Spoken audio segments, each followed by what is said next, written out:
Hello, everyone, and welcome to Soft Stories. I'm Stratton, and this is Pepper, and today we are going to be continuing our reading of The Invisible Man by H.G. Wells. This is the Bantam Classics edition from 2005. When last we left off with the Invisible Man,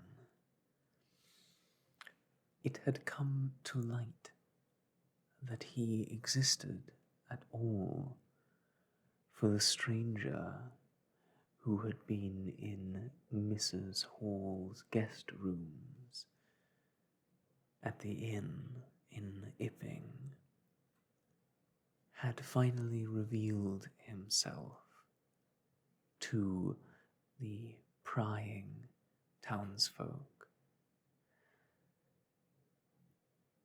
What happens next, though, in the wake of this discovery, we will have to see.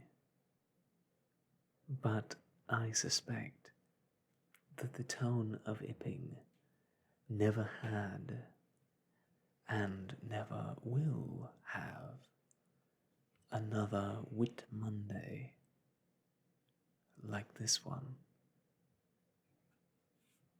So, let us begin again with Chapter 8, In Transit.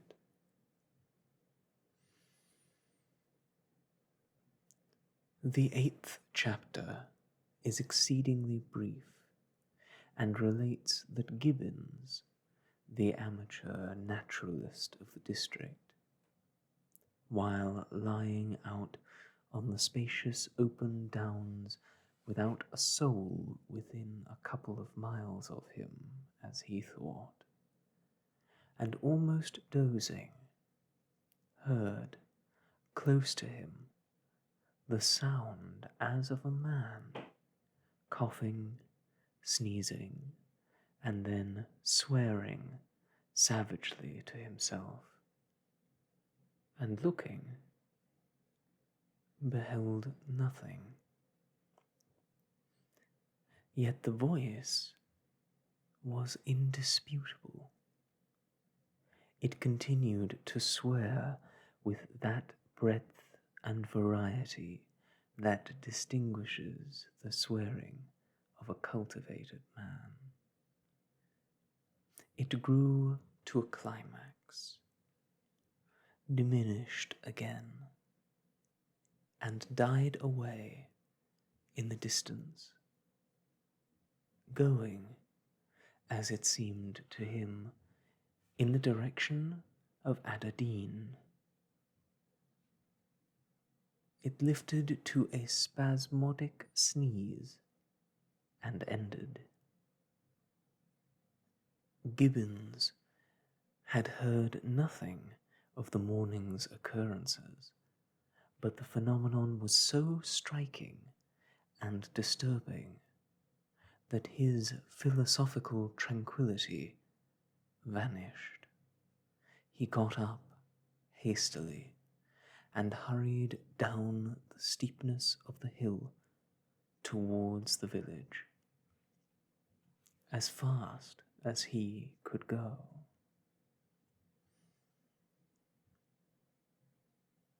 Chapter 9. Mr. Thomas Marvel. You must picture Mr. Thomas Marvel as a person of copious, flexible visage, a nose of cylindrical protrusion, a liquorish, ample, fluctuating mouth, and a beard of bristling eccentricity.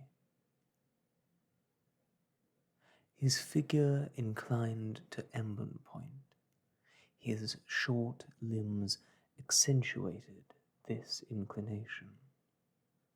He wore a furry silk hat, and the frequent substitution of twine and shoelaces for buttons, apparent at critical points of his costume, marked a man essentially bachelor. Mr. Thomas Marvel was sitting with his feet in a ditch by the roadside, over the down toward Aberdeen, about 1.5 miles out of Iping. His feet, save for socks of irregular open work, were bare. His big toes were broad and pricked like the ears of a watchful dog. In a leisurely manner, he did everything in a leisurely manner. He was contemplating trying on a pair of boots.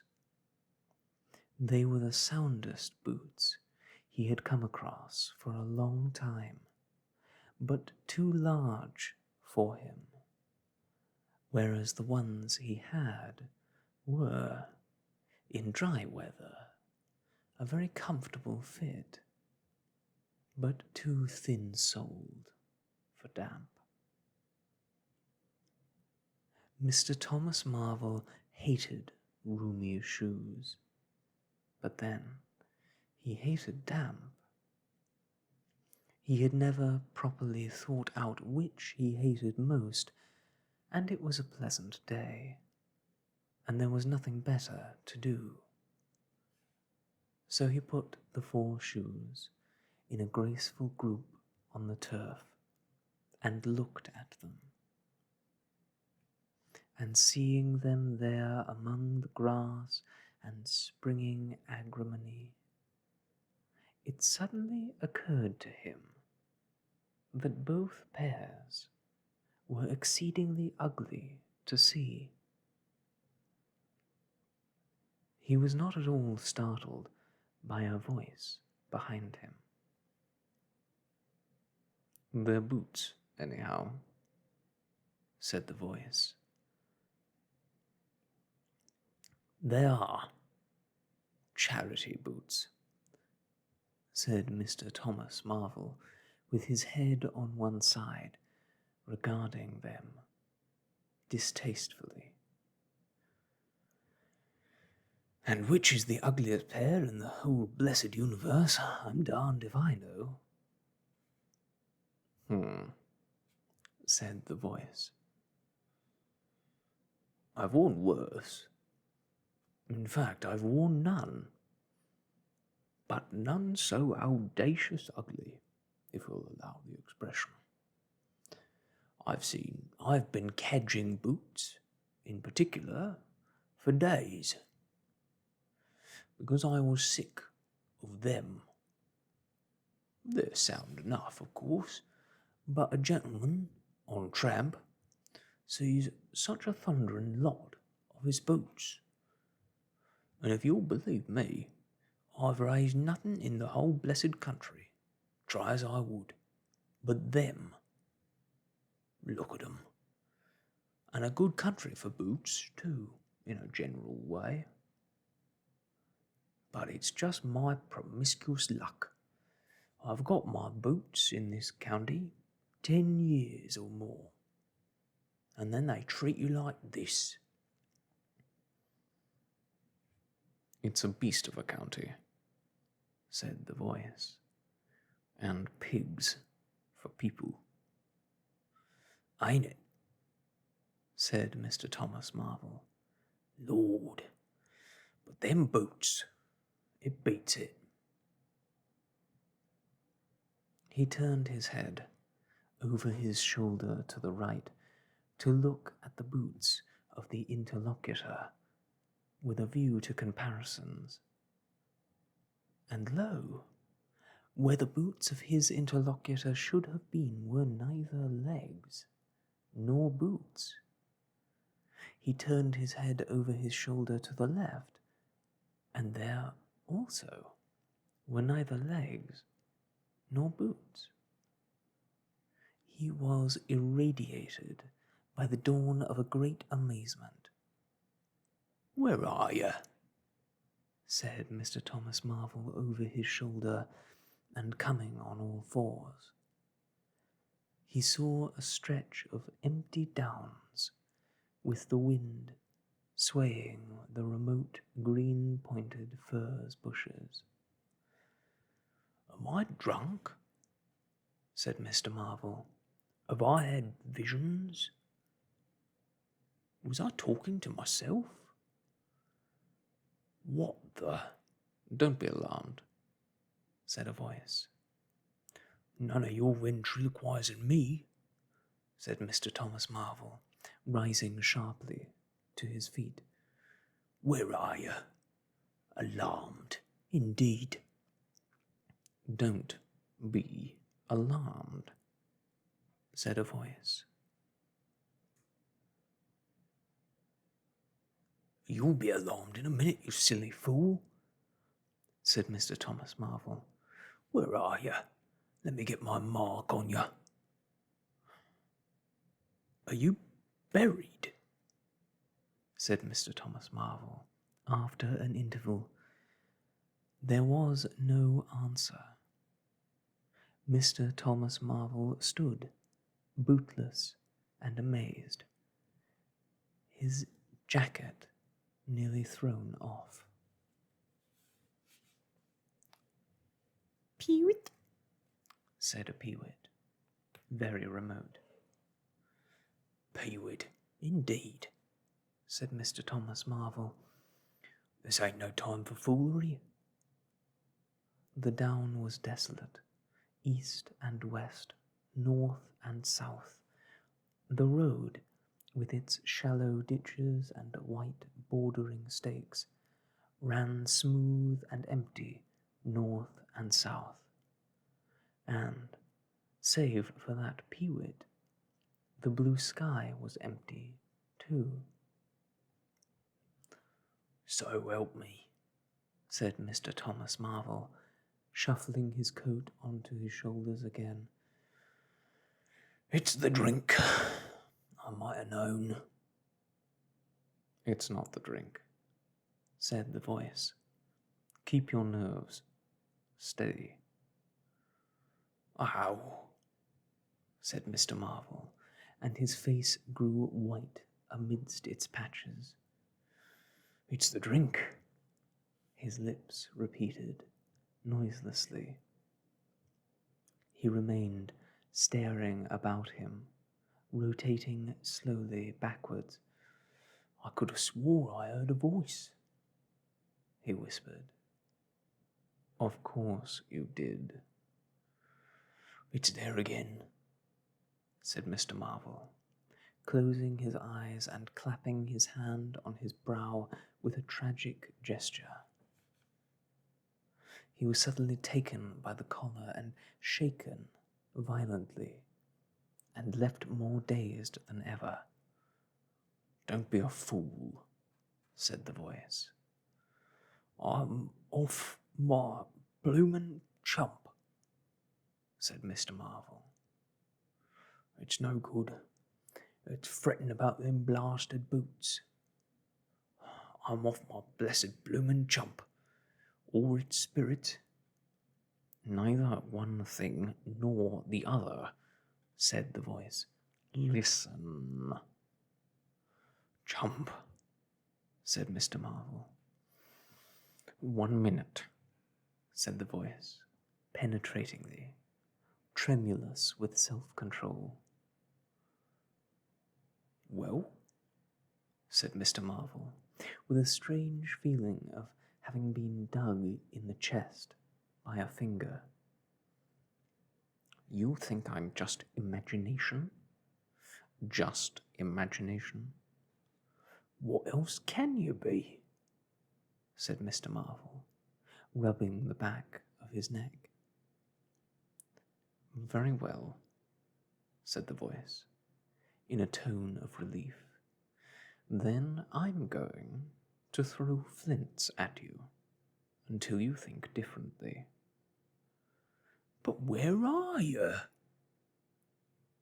The voice made no answer. Whiz came a flint, apparently out of the air, and missed Mr. Marvel's shoulder by a hair's breadth. Mr. Marvel, turning, saw a flint jerk up into the air, trace a complicated path, hang for a moment, and then fling at his feet with almost invisible rapidity. He was too amazed to dodge. Whizz it came, and ricocheted from a bare toe into the ditch. Mr. Thomas Marvel jumped a foot and howled aloud. Then he started to run, tripped over an unseen obstacle, and came head over heels into a sitting position. "Now," said the voice, as a third stone curved upward and hung in the air above the tramp, "am I imagination?" Mr. Marvel, by way of reply, struggled to his feet and was immediately rolled over again. He lay quiet for a moment. "If you struggle any more," said the voice, "I shall throw the flint at your head." "It's a fair do," said Mr. Thomas Marvel, sitting up, taking his wounded toe in hand and fixing his eye on the third missile. "I don't understand it. Stones flinging themselves. Stones talking. Put yourself down. Rot away. I'm done." The third flint fell. "It's very simple," said the voice. "I'm an invisible man." "Tell us something I don't know," said Mr. Marvel, gasping with pain. "Where you've hid, how you do it, I don't know. I'm beat." "That's all," said the voice. "I'm invisible. That's what I want you to understand." "Anyone could see that. There is no need for you to be so confounded impatient, mister. Now then, give us a notion. How are you hid?" "I'm invisible. That's the great point. And what I want you to understand is this."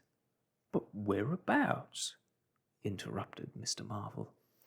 "Here, 6 yards in front of you."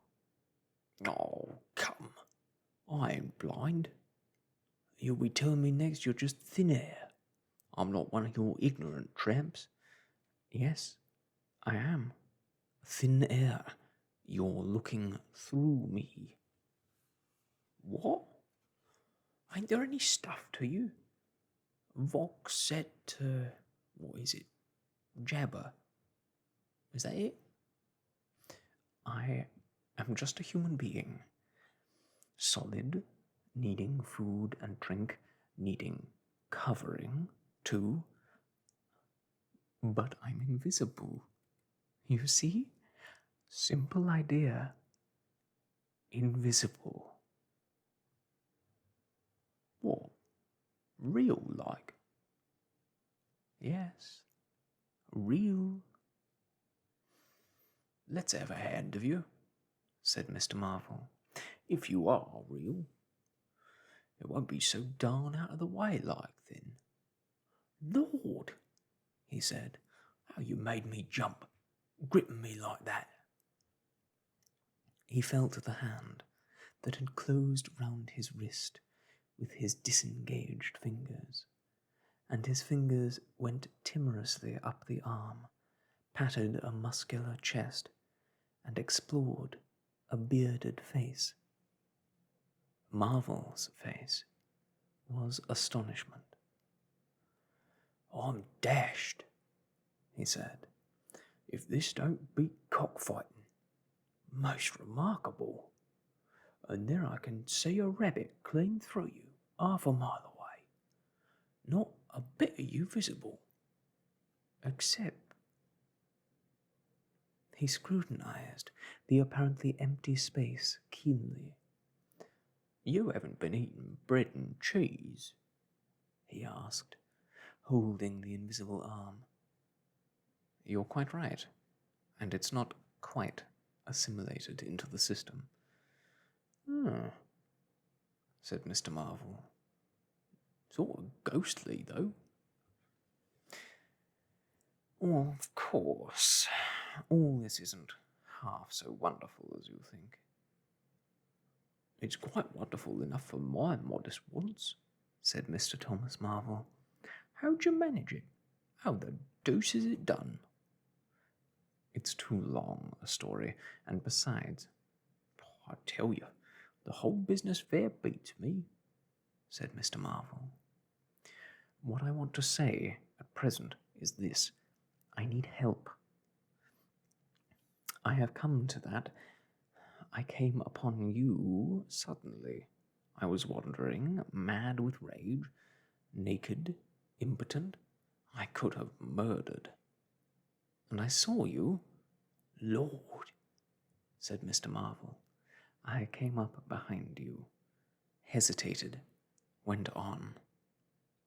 Mr. Marvel's expression was eloquent, then stopped.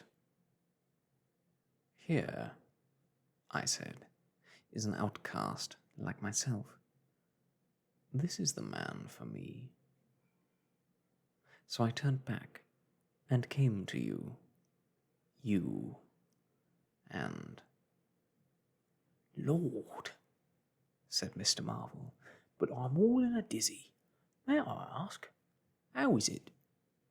And what you may be requiring in the way of help? Invisible. I want you to get me clothes and shelter, and then, with other things, I've left them long enough. If you won't, well, but you will, must. Look here, said Mr. Marvel. I'm too flabbergasted. Don't knock me about any more and leave me go. I must get steady a bit, and you've pretty near broken my toe. It's all so unreasonable. Empty downs, empty sky, nothing visible for miles except for the bosom of nature. And then comes a voice out of heaven, and stones, and a fist. Lord. Pull yourself together, said the voice, for you have to do the job I've chosen for you. Mr. Marvel blew out his cheeks, and his eyes were round. I've chosen you, said the voice. You are the only man, except some of those fools down there, who knows there is such a thing as an invisible man. You have to be my helper. Help me, and I will do great things for you. An invisible man is a man of power. He stopped for a moment to sneeze violently. But if you betray me, he said, if you fail to do as I direct you. He paused and tapped Mr. Marvel's shoulder smartly. Mr. Marvel gave a yelp of terror at the touch. I don't want to betray you, said Mr. Marvel, edging away from the direction of the fingers. Don't you go thinking that.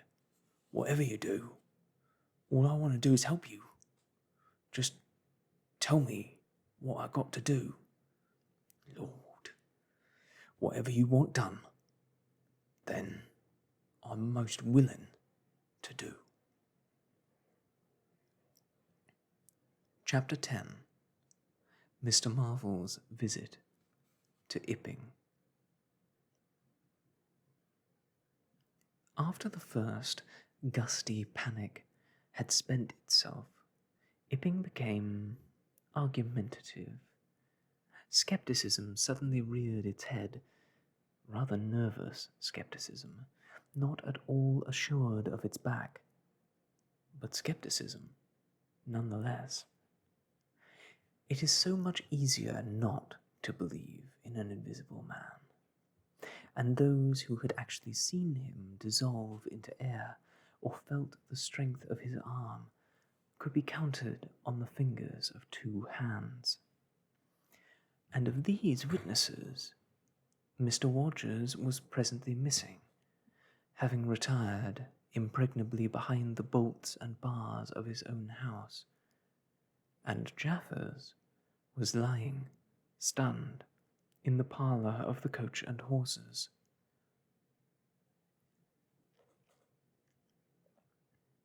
Great and strange ideas, transcending experience, often have less effect upon men and women than smaller, more tangible considerations.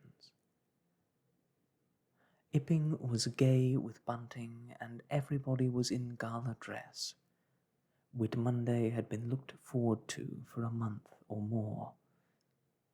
By the afternoon, even those who believed in the unseen were beginning to resume their little amusements in a tentative fashion, on the supposition that he had quite gone away, and with the skeptics he was already a jest. But people, skeptics and believers alike, were remarkably sociable all that day.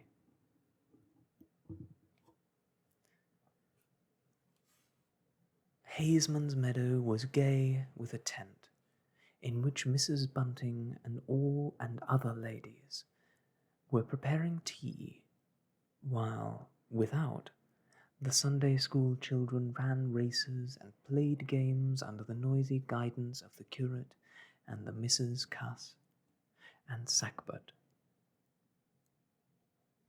No doubt there was a slight uneasiness in the air, but people for the most part had the sense to conceal whatever imaginative qualms they experienced. On the village green, an inclined string, down which, clinging the while to a pulley-swung handle, one could be hurled violently against a sack at the other end, came in for considerable favour among the adolescent, as also did the swings and the coconut shies. There was also promenading, and the steam organ attached to the swings filled the air with a pungent flavour of oil and with equally pungent music. Members of the club, who had attended church in the morning, were splendid in badges of pink and green, and some of the gayer-minded had also adorned their bowler hats with brilliant-coloured favours of ribbon. Old Fletcher, whose conceptions of holiday-making were severe, was visible through the jasmine about his window, or through the open door, whichever way you chose to look, poised delicately on a plank supported on 2 chairs, and whitewashing the ceiling of his front room. About 4 o'clock, a stranger entered the village from the direction of the downs. He was a short, stout person, in an extraordinarily shabby top hat, and he appeared to be very much out of breath. His cheeks were alternately limp and tightly puffed.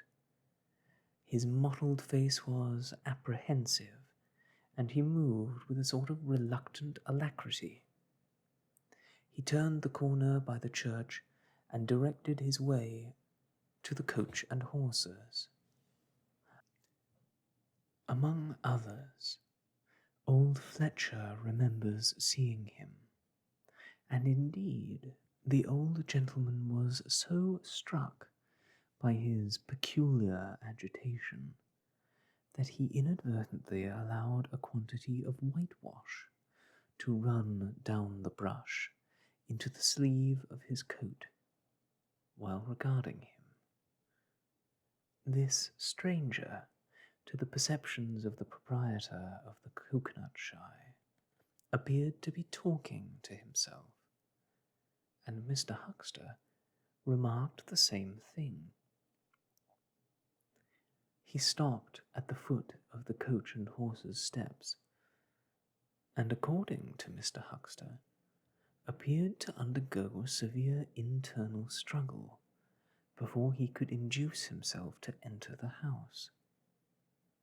Finally, he marched up the steps, and was seen by Mr. Huckster to turn to the left and open the door of the parlour. Mr. Huckster heard voices from within the room and from the bar, apprising the man of his error. "That room's private," said Hall, and the stranger shut the door clumsily and went into the bar. In the course of a few minutes, he reappeared, wiping his lips with the back of his hand with an air of quiet satisfaction that somehow impressed Mr. Huckster as assumed. He stood looking about him for some moments, and then Mr. Huckster saw him walk in an oddly furtive manner towards the gates of the yard, upon which the parlour window opened. The stranger, after some hesitation, leant against one of the gate-posts, produced a short clay pipe, and prepared to fill it. His fingers trembled while doing so. He lit it clumsily, and folding his arms began to smoke in a languid attitude, an attitude which his occasional quick glances up the yard altogether belied. All this Mr. Huckster saw over the canisters of the tobacco window, and the singularity of the man's behaviour prompted him to maintain his observation. Presently, the stranger stood up abruptly and put his pipe in his pocket. Then he vanished into the yard. Forthwith, Mr. Huckster, conceiving he was witness of some petty larceny, leapt round his counter and ran out into the road to intercept the thief. As he did so, Mr. Marvel reappeared, his hat askew, a big bundle in a blue tablecloth in one hand, and 3 books tied together, as it proved afterwards with the vicar's braces, in the other. Directly he saw Huckster, he gave a sort of gasp, and turning sharply to the left, began to run. "Stop, thief!" cried Huckster, and set off after him. Mr. Huckster's sensations were vivid but brief. He saw the man just before him and spurting briskly for the church corner and the hill road. He saw the village flags and festivities beyond, and a face or so turned towards him. He bawled, "Stop!"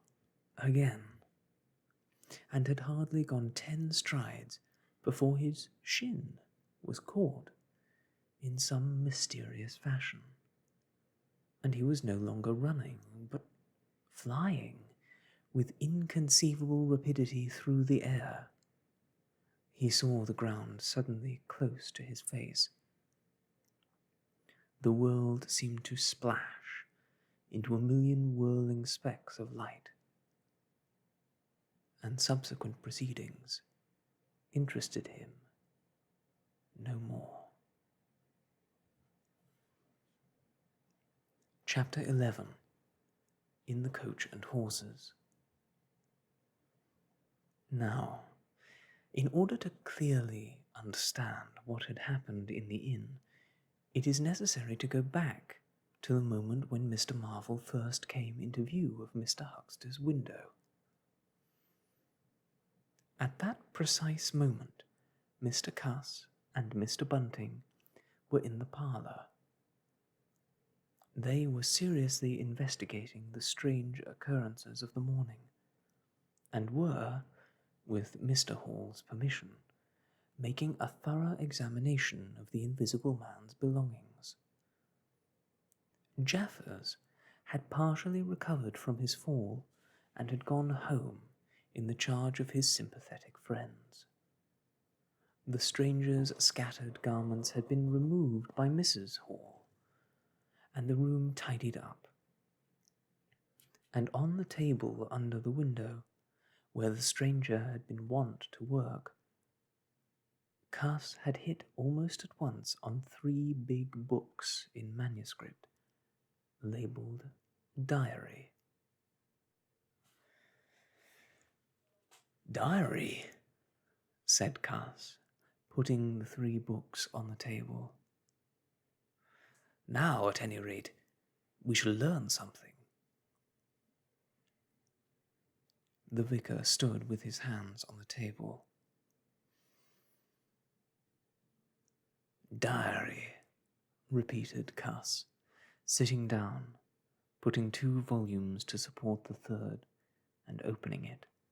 No name on the flyleaf. Bother. Cipher.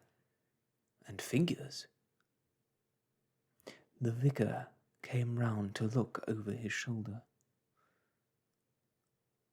Cuss turned the pages over with a face suddenly disappointed.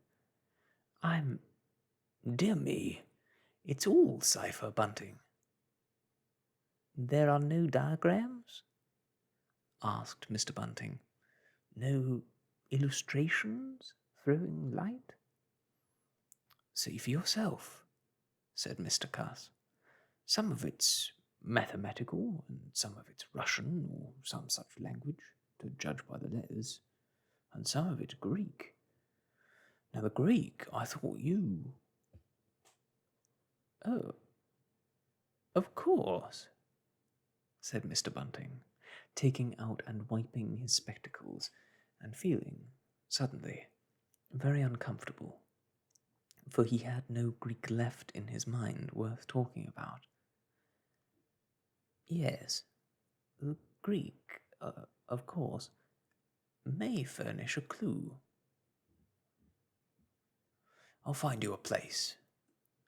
"I'd rather glance through the volumes first," said Mr. Bunting, still wiping. "A general impression first, Cuss, and then, we can go looking for clues." He coughed, put on his glasses, arranged them fastidiously, coughed again, and wished something would happen to avert the seemingly inevitable exposure. Then he took the volume Cuss handed him in a leisurely manner. And then something did happen. The door opened suddenly. Both gentlemen started violently, looked round, and were relieved to see a sporadically rosy face beneath a furry silk hat. "Tap?" asked the face, and stood staring. "No," said both gentlemen at once. "Over the other side, my man," said Mr. Bunting.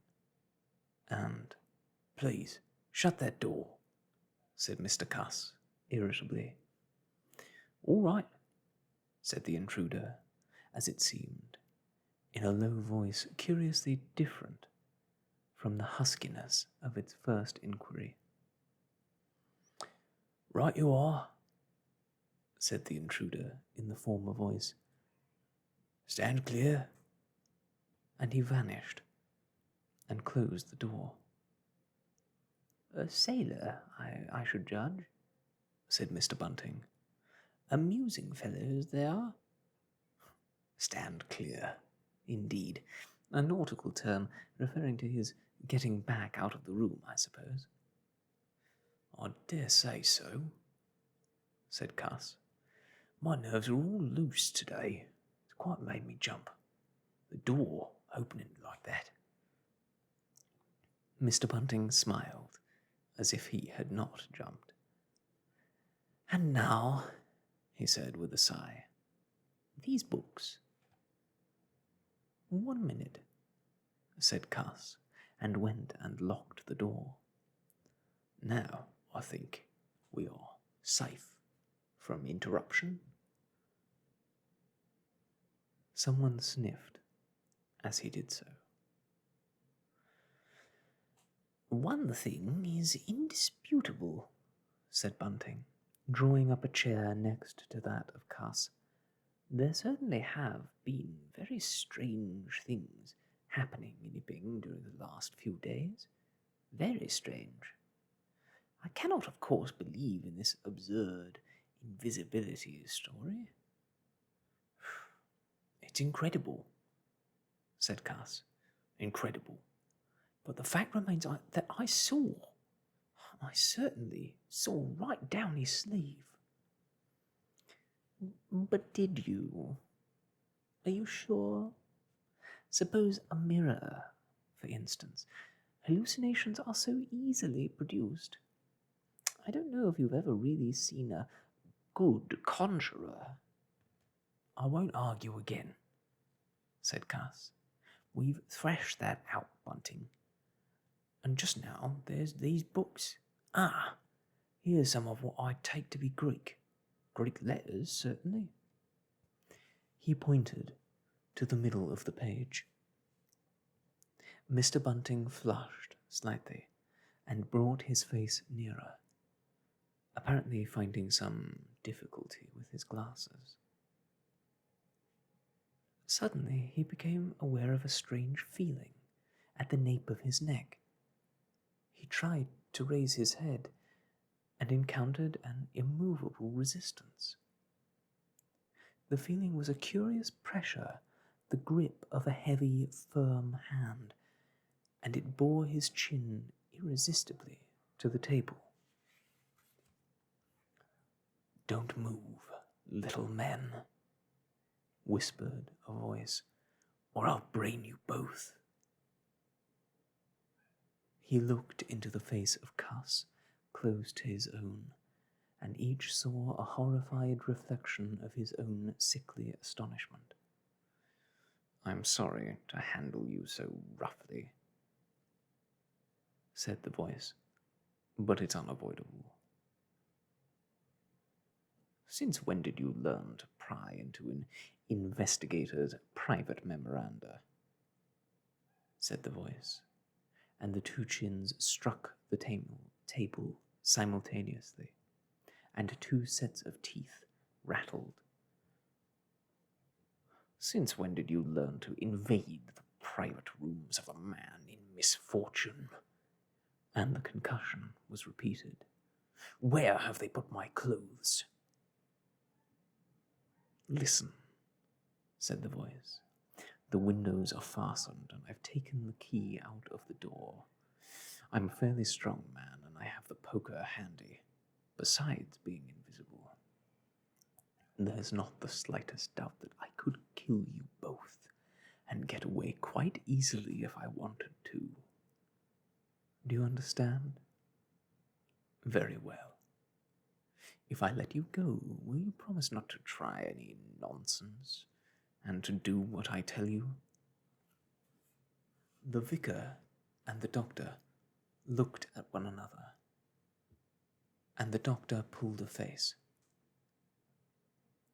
"Yes," said Mr. Bunting, and the doctor repeated it. Then the pressure on the necks relaxed, and the doctor and the vicar sat up, both very red in the face, and wriggling their heads. "Please, keep sitting where you are," said the Invisible Man. "Here's the poker, you see. When I came into this room," continued the Invisible Man, after presenting the poker to the tip of the nose of each of his visitors, "I did not expect to find it occupied. And I expected to find, in addition to my books and memoranda, an outfit of clothing. Where is it? No, don't rise. I can see it's gone. Now, just at present, though the days are quite warm enough for an invisible man to run about stark, the evenings are chilly. I want clothing and other accommodation, and I must also have those 3 books."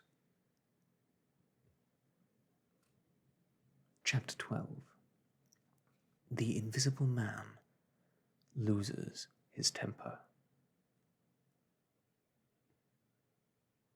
It is unavoidable that at this point the narrative should break off again, for a certain very painful reason that will presently be apparent. And while these things were going on in the parlour, and while Mr. Huckster was watching Mr. Marvel smoking his pipe against the gate, not a dozen yards away were Mr. Hall and Teddy Henfrey, discussing in a state of cloudy puzzlement the one Iping topic. Suddenly there came a violent thud against the door of the parlour, a sharp cry, and then silence. "Hullo?" said Teddy Henfrey. "Hullo?" from the tap. Mr. Hall took things in, slowly but surely. "That ain't right," he said, and came round from behind the bar towards the parlour door.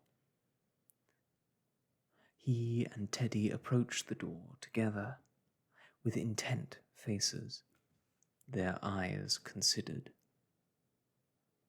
"Summat wrong," said Hall, and Henfrey nodded agreement.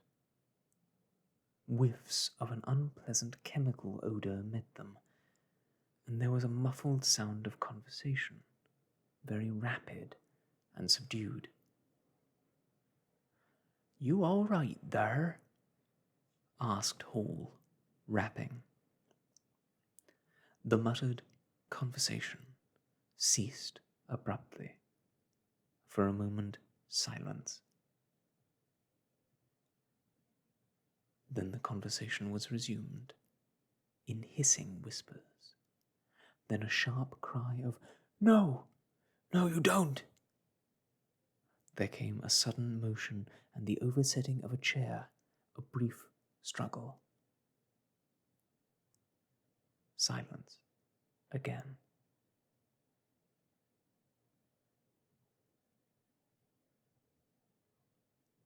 "What the deuce?" exclaimed Henfrey sotto voce. "You all right there?" asked Mr. Hall sharply again. The vicar's voice answered with a curious jerking intonation. "Quite right. Please don't interrupt." "Odd," said Mr. Henfrey. "Odd," said Mr. Hall. Says don't interrupt, said Henry. I hear'n, said Hall. And a sniff, said Henry. They remained, listening. The conversation was rapid and subdued. I can't, said Mr. Bunting, his voice rising. I tell you, sir, I will not. What was that? Asked Henry. Says he will not, said Hall. Warn't speaking to us, was he? Disgraceful, said Mr. Bunting within. Disgraceful, said Mr. Henry. I heard it. Distinct. Who's that speaking now? Asked Henry. Mr. Cuss, I suppose, said Hall. Can you hear anything? Silence. The sounds within were indistinct and perplexing. Sounds like throwing the tablecloth about, said Hall. Mrs. Hall appeared behind the bar. Hall made gestures of silence and invitation.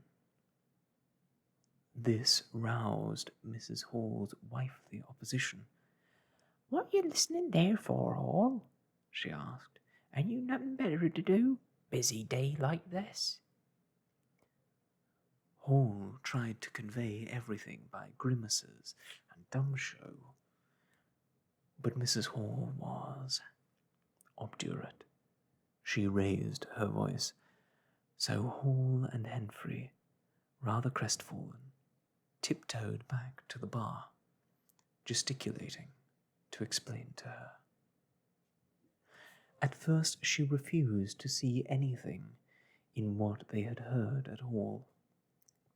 Then she insisted on Hall keeping silence while Henry told her his story. She was inclined to think the whole business nonsense. Perhaps they were just moving the furniture about. I hear'n say disgraceful, that I did, said Hall. I heard that, Miss Hall, said Henry.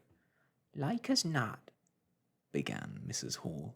Shh, said Mr. Teddy Henry. Didn't I hear the window? What window? Asked Mrs. Hall. Parlour window, said Henry. Everyone stood, listening intently. Mrs. Hall's eyes, directed straight before her, saw without seeing the brilliant oblong of the inn door, the road white and vivid, and Huckster's shop front, blistering in the June sun. Abruptly, Huckster's door opened, and Huckster appeared, eyes staring with excitement, arms gesticulating. Yap! Cried Huckster. Stop, thief! He ran obliquely across the oblong towards the yard gates and vanished. Simultaneously came a tumult from the parlour and a sound of windows being closed. Hall, Henry, and the human contents of the tap rushed out at once pell-mell into the street. They saw someone whisk round the corner towards the down road, and Mr. Huckster executing a complicated leap in the air that ended on his face and shoulder. Down the street, people were standing astonished or running towards them. Mr. Huckster was stunned. Henry stooped to discover this, but Hall and two labourers from the tap rushed at once to the corner, shouting incoherent things, and saw Mr. Marvel vanishing by the corner of the church wall. They appear to have jumped to the impossible conclusion that this was the invisible man, suddenly become visible, and set off at once along the lane in pursuit. But Hall had hardly run a dozen yards before he gave a loud shout of astonishment and went flying headlong sideways, clutching one of the labourers and bringing him to the ground. He had been charged, just as one charges a man at football. The second labourer came round in a circle, stared, and conceived that Hall had tumbled over of his own accord, turned to resume the pursuit, only to be tripped by the ankle just as Huckster had been. Then, as the first labourer struggled to his feet, he was kicked sideways by a blow that might have felled an ox. As he went down, the rush from the direction of the village green came round the corner. The first to appear was the proprietor of the coconut shy, a burly man in a blue jersey. He was astonished to see the lane empty, save for 3 men sprawling absurdly on the ground. And then something happened to his rearmost foot, and he went headlong and rolled sideways just in time to graze the feet of his brother and partner, following headlong. The 2 were then kicked, knelt on, fallen over, and cursed by quite a number of over-hasty people. Now, when Hall and Henfrey and the labourers ran out of the house, Mrs. Hall, who had been disciplined by years of experience, remained in the bar next to the till. And suddenly the parlour door was opened, and Mr. Cuss appeared, and without glancing at her rushed at once down the steps toward the corner. "Hold him!" he cried. "Don't let him drop that parcel. You can see him so long as he holds the parcel." He knew nothing of the existence of Marvel, for the invisible man had handed over the books and bundle in the yard. The face of Mr. Cuss was angry and resolute, but his costume was defective, a sort of limp white kilt that could only have passed muster in Greece. "Hold him!" he bawled. "He's got my trousers, and every stitch of the vicar's clothes." "Tend to him in a minute," he cried to Henfrey as he passed the prostrate huckster, and coming round the corner to join the tumult, was promptly knocked off his feet into an indecorous sprawl. Somebody in full flight trod heavily on his finger. He yelled, struggling to regain his feet, was knocked against and thrown on all fours again, and became aware that he was involved not in a capture, but a rout. Everyone was running back to the village. He rose again and was hit severely behind the ear. He staggered off, and set off back to the coach and horses forthwith, leaping over the deserted huckster, who was now sitting up on his way. Behind him, as he was halfway up the inn steps, he heard a sudden yell of rage, rising sharply out of the confusion of cries, and a resounding smack in someone's face.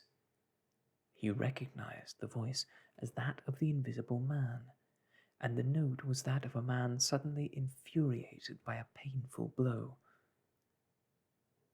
In another moment, Mr. Cuss was back in the parlour. "He's coming back, Bunting," he said, rushing in. "Save yourself! He's gone mad!" Mr. Bunting was standing in the window, engaged in an attempt to clothe himself in the hearthrug and a West Surrey Gazette. "Who's coming?" he said, so startled that his costume narrowly escaped disintegration. "Invisible man," said Cuss, and rushed to the window.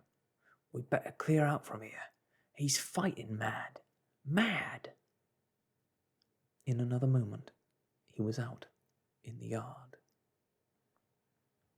"Good heavens!" said Mr. Bunting, hesitating between 2 horrible alternatives. He heard a frightful struggle in the passage of the inn, and his decision was made. He clambered out of the window, adjusted his costume hastily, and fled up the village as fast as his fat little legs could carry him. From the moment when the Invisible Man screamed with rage and Mr. Bunting made his memorable flight up the village, it became impossible to give a consecutive account of affairs in Iping. Possibly the Invisible Man's original intention was simply to cover Marvel's retreat with the clothes and books, but his temper, at no time very good, seems to have gone completely at some chance blow, and forthwith he set to smiting and overthrowing for the mere satisfaction of hurting. You must figure the street full of running figures, of doors slamming and fights for hiding places. You must figure the tumult suddenly striking on the unstable equilibrium of old Fletcher's planks and 2 chairs, with cataclysmal results. You must figure an appalled couple caught dismally in a swing. And then the whole tumultuous rush has passed, and the Iping street with its gourds and flags is deserted, save for the still raging unseen, and littered with coconuts, and overthrown canvas screens, and scattered stock in trade of a sweetstuff stall. Everywhere there is a sound of closing shutters and shoving bolts, and the only visible humanity is an occasional flitting eye under a raised eyebrow in the corner of a window pane. The Invisible Man amused himself for a little while by breaking all the windows in the coach and horses, and then he thrust a street lamp through the parlour window of Mrs. Gribble. He, it must have been, who cut the telegraph wire to Adderdean, just beyond Higgins's cottage on the Adderdean road. And after that, as his peculiar qualities allowed, he passed out of human perceptions altogether, and he was neither heard, seen, nor felt in Iping any more.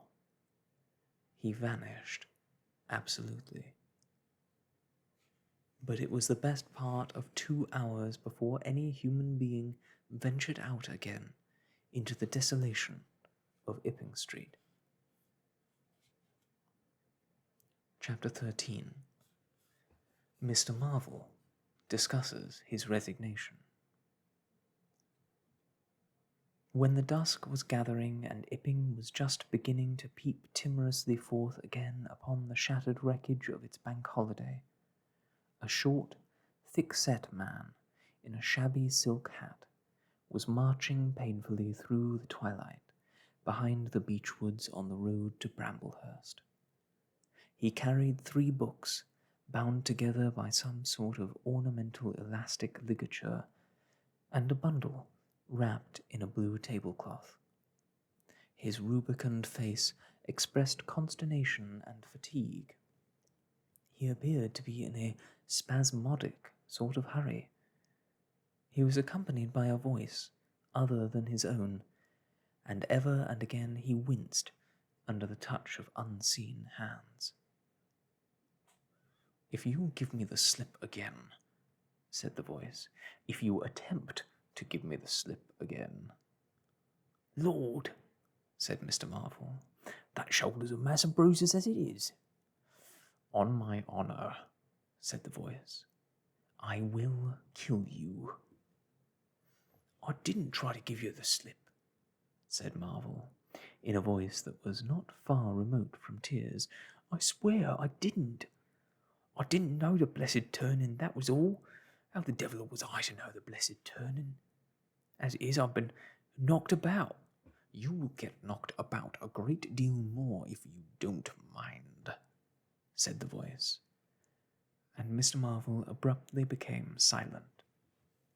He blew out his cheeks, and his eyes were eloquent of despair. "It's bad enough to let these floundering yokels explode my little secret without your cutting off with my books. It's lucky for some of them. They cut and ran when they did. Here am I. No one knew I was invisible. And now what am I to do? What am I to do? Asked Marvel, sotto voce. It's all about. It will be in the papers. Everybody will be looking for me. Everybody on their guard. The voice broke off into vivid curses and ceased. The despair of Marvel's face deepened, and his pace slacked. Go on, said the voice. Mr. Marvel's face assumed a greyish tint between the ruddier patches.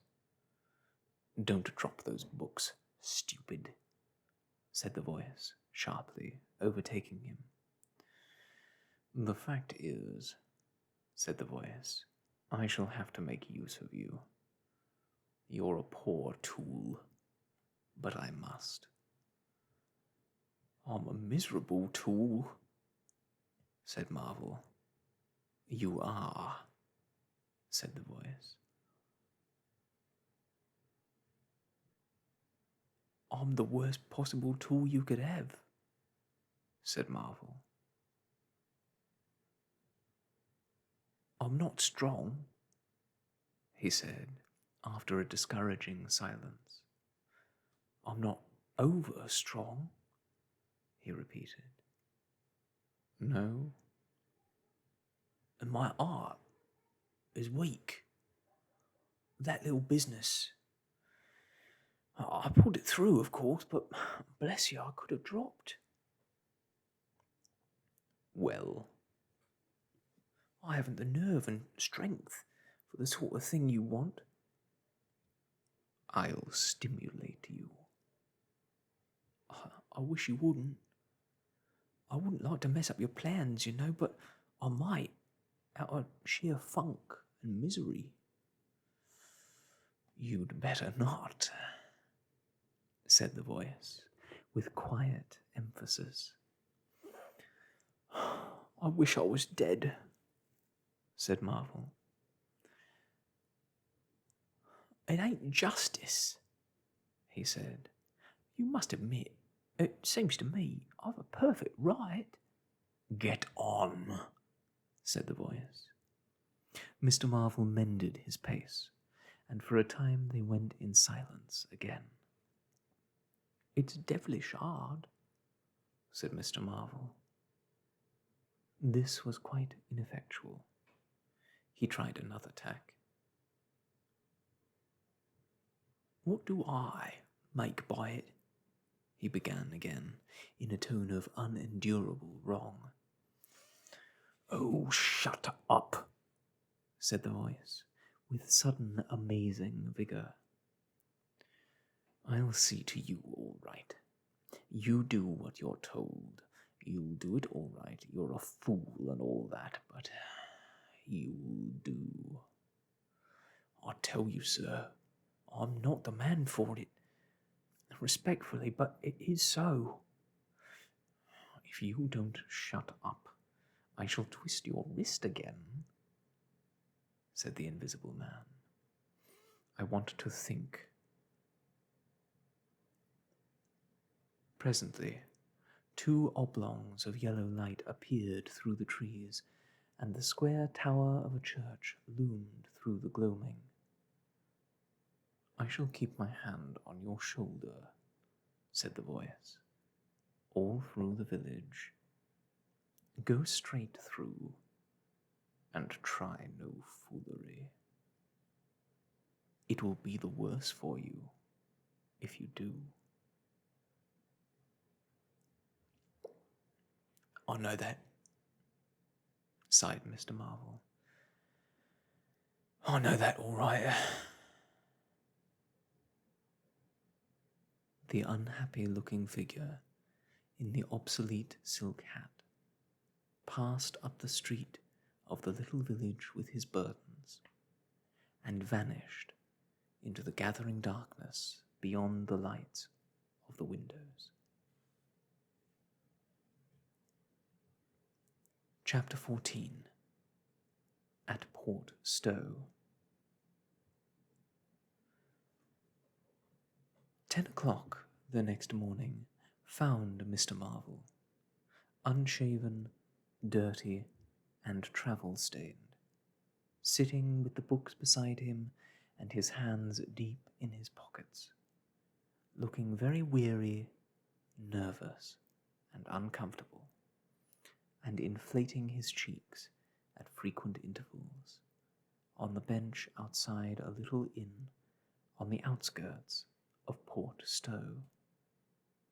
Beside him were the books, but now they were tied with string. The bundle had been abandoned in the pine woods beyond Bramblehurst, in accordance with a change in the plans of the Invisible Man. Mr. Marvel sat on the bench, and although no one took the slightest notice of him, his agitation remained at fever heat. His hands would go ever and again to his various pockets with a curious, nervous fumbling. When he had been sitting for the best part of an hour, however, an elderly mariner, carrying a newspaper, came out of the inn and sat down beside him.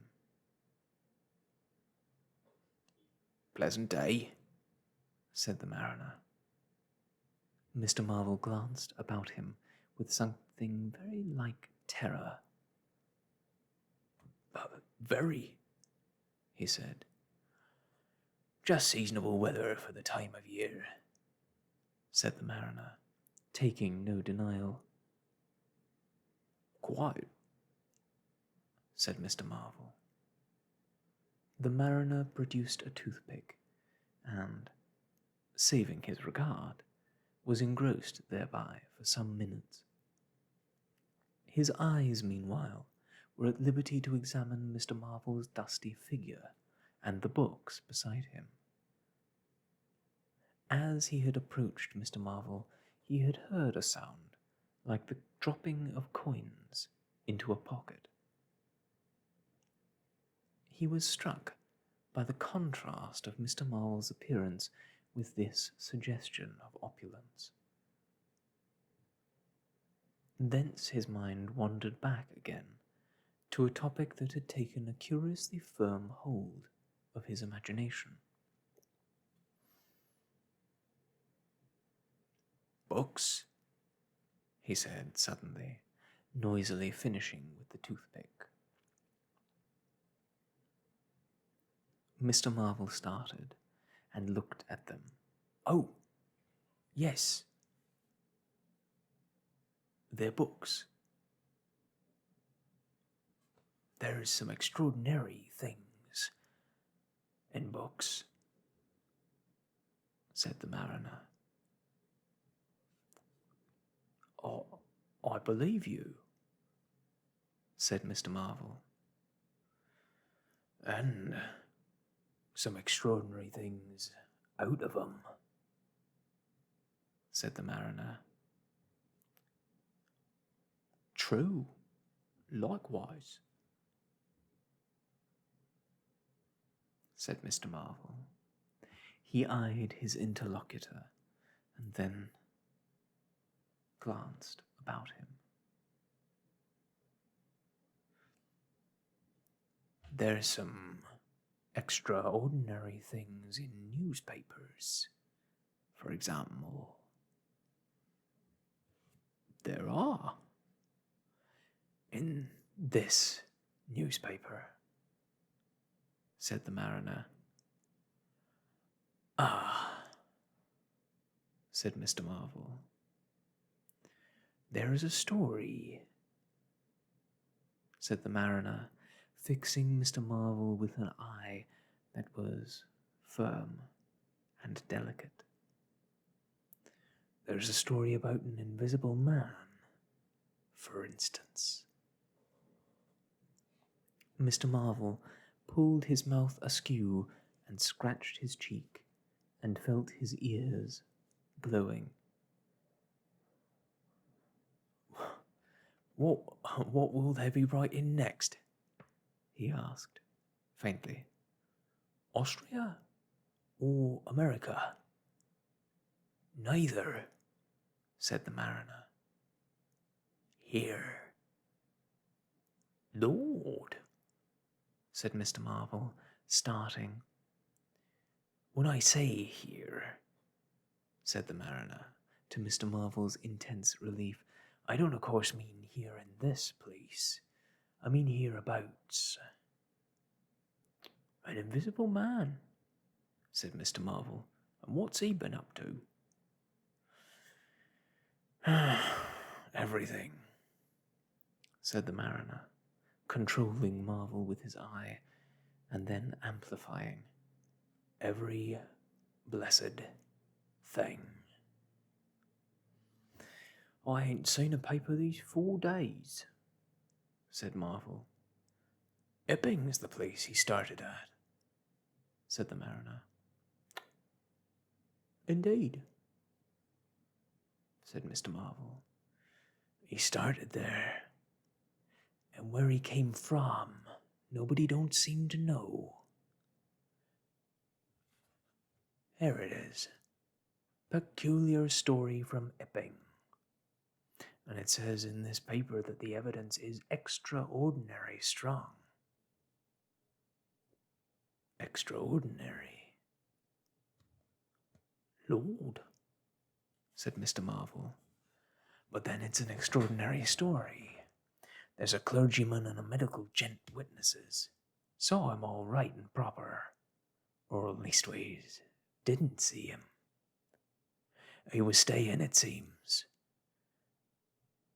at the Coach and Horses, and no one don't seem to have been aware of his misfortune, it says.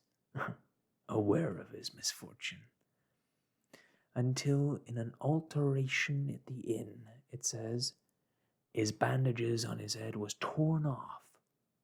Then it was then observed that his head was invisible. Attempts were made at once to secure him, but casting off his garments, it says, he escaped. But not until after a desperate struggle, in which he had inflicted serious injuries, it says, on our worthy and able constable, Mr. J.A. Jaffers. Pretty straight story, eh? Names and everything. Lord, said Mr. Marvel, looking nervously about him, trying to count the money in his pockets by his unaided sense of touch, and full of a strange and novel idea. It sounds most astonishing, don't it? Extraordinary, I call it. Never heard tell of invisible men before, I haven't. But nowadays one hears such a lot of extraordinary things that's all we did, asked Marvel, trying to seem at his ease. It's enough, isn't it? Said the mariner. Didn't go back by any chance? Just escaped? And that's all, eh? All, said the mariner. Why, ain't it enough? Quite enough, said Marvel. I should think it was enough, said the mariner. I should think it was enough. He didn't have any pals. It don't say he had any pals, does it? Asked Mr. Marvel, anxious. Ain't one of a sort enough for you? Asked the mariner. No, thank heaven, as one might say. He didn't.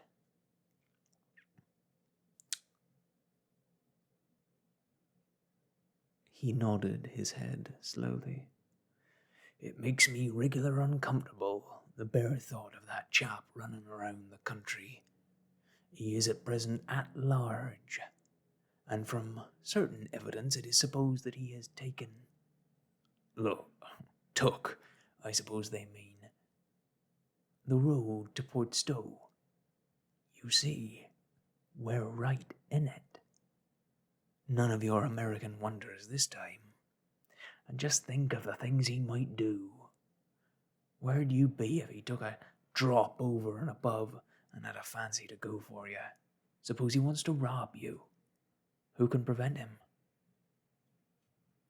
He can trespass. He can burgle. He could walk through a cordon of policemen as easy as me or you could give him the slip to a blind man. Easier, for these here blind chaps ear uncommon sharp, I'm told. And wherever there was liquor he fancied. He's got a tremendous advantage, certainly, said Mr. Marvel. And, well, you're right, said the mariner. He has.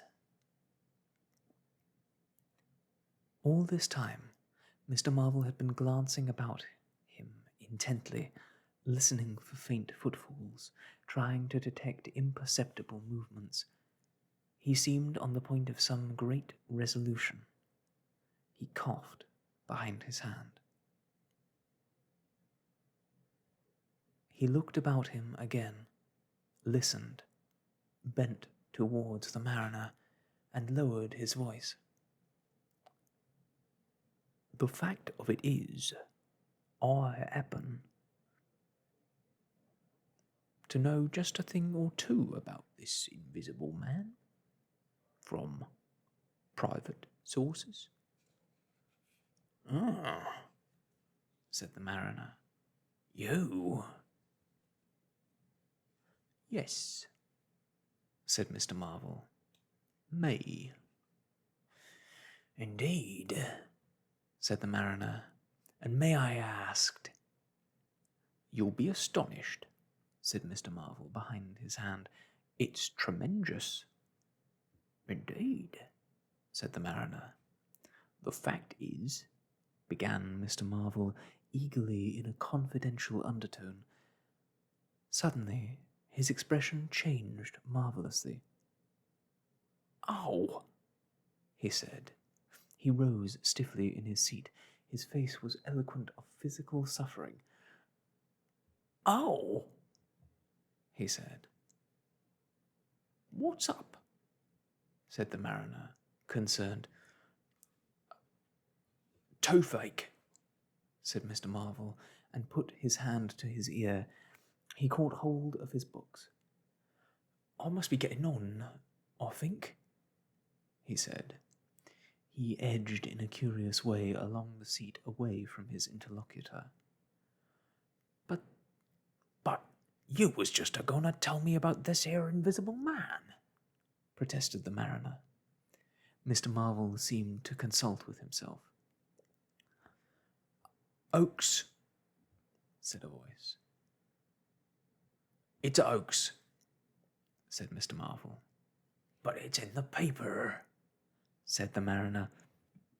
Oaks, all the same. Said Marvel. I know the chap that started the lie. There ain't no invisible man whatever. Blimey. But how about this paper? Do you mean to say? Not a word of it, said Marvel, stoutly. The mariner stared, paper in hand. Mr. Marvel jerkily faced about. Wait a bit, said the mariner, rising and speaking slowly. do you mean to say? I do, said Mr. Marvel. Then why'd you let me go on and tell you all this blasted stuff then? What do you mean by letting a man make a fool of himself like that for? Eh?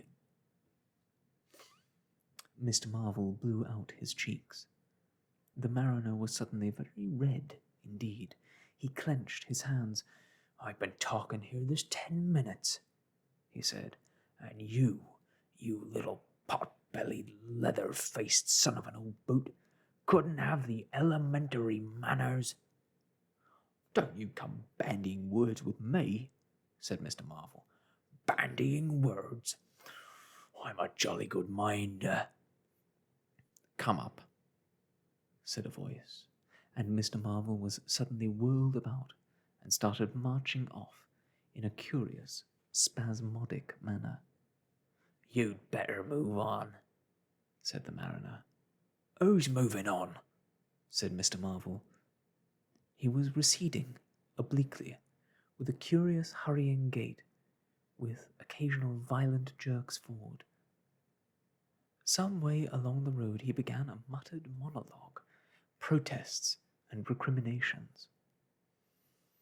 Silly devil, said the mariner, legs wide apart, elbows akimbo, watching the receding figure. I'll show you, you silly ass. Hoaxing me.